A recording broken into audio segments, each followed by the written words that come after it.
പെരിന്തൽമണ്ണ ഭാഗത്തോട് സഞ്ചരിക്കുമ്പോഴൊക്കെ കാണും ആ London ട്രാൻസ്പോർട്ടിന്റെ double decker. എന്നും വിചാരിക്കണം കയറണമെന്ന്. അവസാനം കയറി നോക്കി. അതിമനോഹരമായ ഒരു കഫേ സെറ്റപ്പ് തന്നെയാണ് അവിടെ ഉണ്ടായിരുന്നത്. കരക്ടിയോടൊപ്പം ഓർഡർ ചെയ്തിട്ടുള്ള മറ്റു വിഭവങ്ങളും കൂടി എത്തിയപ്പോൾ ശരിക്കും നല്ലൊരു അന്തരീക്ഷം സൃഷ്ടിച്ചു. ആദ്യം വന്നത് ലോഡഡ് ഫ്രൈസ് ആയിരുന്നു. ഒരു അടിപൊളി ടേസ്റ്റി ഐറ്റം തന്നെയാണ് വന്നത്. രണ്ടാമത് വന്നതാണ് ബീഫ് റാപ്പ്.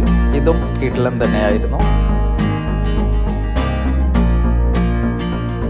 കുറച്ച് കഴിഞ്ഞപ്പോൾ എത്തി പാസ്ത. ഇതും കൂടി കഴിച്ച് ഒരു ഏമ്പക്കം വിട്ട് അവിടെ നിന്ന് ഇറങ്ങിയപ്പോൾ മനോഹരമായ ഒരു ഫീലാണ് ലഭിച്ചത്.